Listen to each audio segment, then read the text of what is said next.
आता आपण जितके जास्त कामात असतो आणि हे सर्व जागृत अवस्थेत आपण जे काही करतो त्याने काय होते, ते आपल्या शरीरात, आपल्या मेंदूत उष्णता निर्माण करते.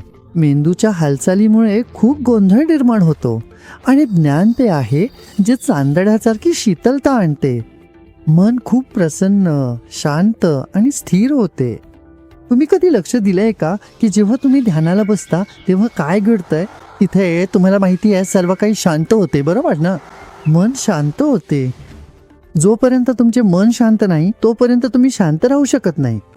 काही ना काही कारणांनी आपण अडकून पडतो आणि मन तापू लागते, डोकं तापू लागते.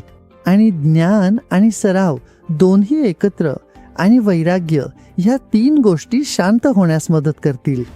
जेव्हा मन शांत असते तेव्हा गोंधळ कमी असतो. जेव्हा गोंधळ कमी असतो तेव्हा सुसूत्रता येते आणि मग तिथे आनंद असतो. कमी गोंधळामुळे सुसूत्रता येते. याचा अर्थ कार्यक्षमता, याचा अर्थ प्रसन्नता आणि मग मन खूप शांत होते. तुमच्यात स्थिरता मिळते.